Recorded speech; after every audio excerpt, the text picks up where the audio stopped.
guys, welcome to Supplement Tutorials. Today we're talking about clinical enzymes, and I hope you enjoy this session. Alright, so before we can talk about clinical enzymes, we first of all need to understand what enzyme is. And from basic school, we know that enzymes are biological catalysts that speed up chemical reactions. So these enzymes are utilized in clinical chemistry. In fact, about more than 50% of most of the clinical diagnoses that are done in clinical chemistry are enzymes dependent.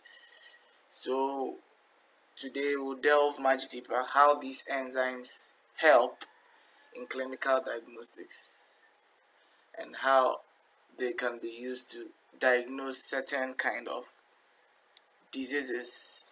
Alright, so let's begin. So enzymes can be used as reagents in the clinical chemistry. So most of the reagents that we use in clinical chemistry laboratory are all enzymes, or they based on the principle of enzymatic reactions. And also enzymes can also be used as diagnostic markers.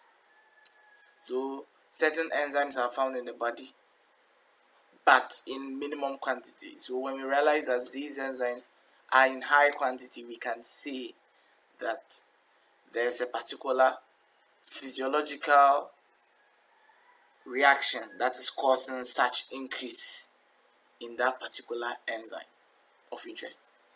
So enzymes that can be used as reagents. For instance, when we are measuring glucose, when we are measuring cholesterol, and most of the amino acids, the enzymes that are used are reagents. For instance, when we want to measure glucose, we are definitely going to add a reagent to the sample containing the glucose.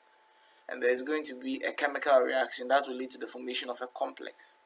Now, the absorbance of this complex is measured using a spectrophotometer, and this absorbance corresponds to a standard glucose concentration. So as a result, we can tell the amount of glucose that is found in that particular sample. So that is one way enzymes can be used as reagents. In the same way, in cholesterol too, there is an enzymatic reaction between the plasma that contains the cholesterol and the reagent, leading to a formation of a complex. The complex gives a color, and the intensity of the color, or the concentration of the color, will determine the amount of glucose. That is when the absorbance is measured using a spectrophotometer. Alright, so that is how enzymes can function as reagents. Okay, so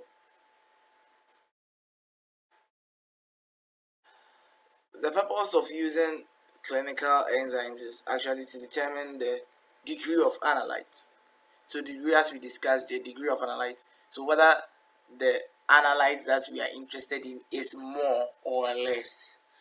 For instance, in the measurement of the glucose becomes our analyte. So as a result of the enzymatic reaction, we'll be able to know the amount of glucose that is found in a particular sample.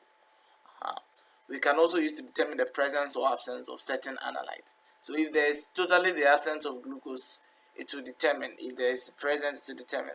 So this one is for quantitative purposes, whilst this one is for qualitative purposes. Then we have enzymes being the diagnostic significance of clinical enzymes.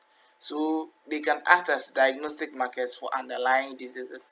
So for instance, when we have enzymes like ALT and AST, which we'll later find out, when these enzymes rise in the liver, we can say that there is some kind of cirrhosis or liver damage. Okay, and it can be used to follow up diseases. So for instance, when we want to measure the rate at which the liver is being damaged. Now, for about 3 months, we've been measuring, let's say, a high rise in ALT. But as a result of treatment, we'll be able to know whether the ALTs are still rising or are falling. So when they are still rising, it means we will have to modify the treatment or change the treatment to ensure that the concentration of that particular enzyme that we are interested in drops, and that will determine whether the disease is being solved or not.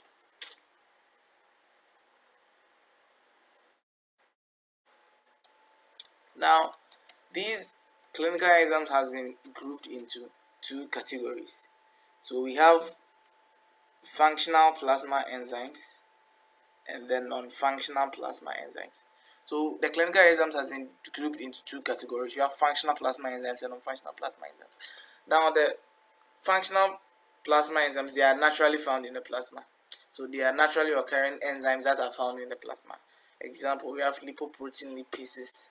We have proenzymes of blood coagulation and blood clot dissolution. So that all enzymes that are responsible for blood clot dissolution and coagulation processes are all functional plasma enzymes. They are naturally found in the plasma.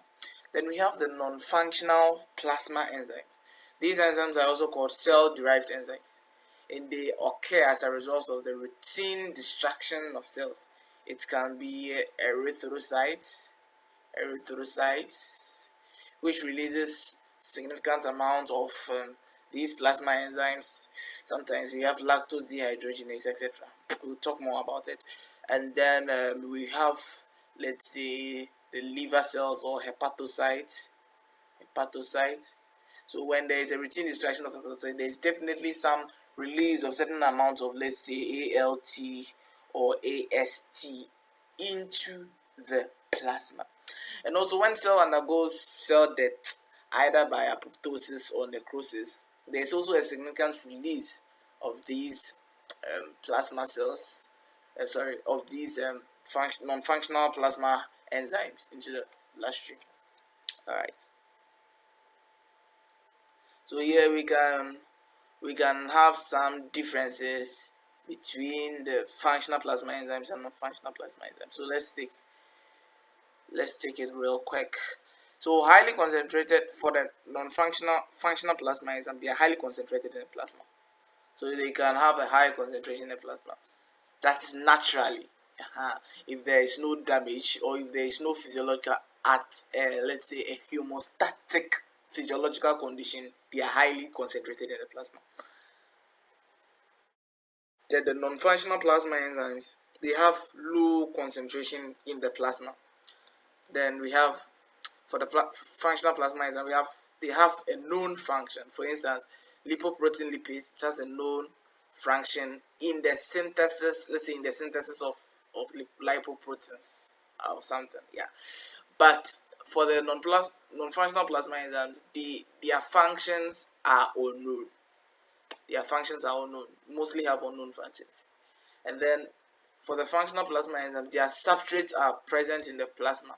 For instance, the lipoprotein lipase, the substrate is, let's say, lipoprotein. So it just acts on it and then undergoes either a synthesis or a degradation of the protein, whatever the function is. But for the non-functional plasma enzymes, their substrates are not found within the plasma. And for functional plasma enzymes, they are specifically produced by the liver. The liver is one of the major organs that produces a lot of proteins. A lot of protein, about 90% of the proteins that we have in the body is synthesized by the liver. And since enzymes is also an example of protein, and these enzymes too would be useful to the body, then it necessitates the liver to also produce this kind of functional plasma enzymes to help the body itself. But for the non-functional plasma enzymes, they are mostly not produced by the liver. They are found in other organs like the heart. For instance, when there is a cardiac damage, a damage in the cardiac muscle, there is a release of a cardiac enzyme into the bloodstream. Then in the bones and also in the skeletal muscles and the liver as well.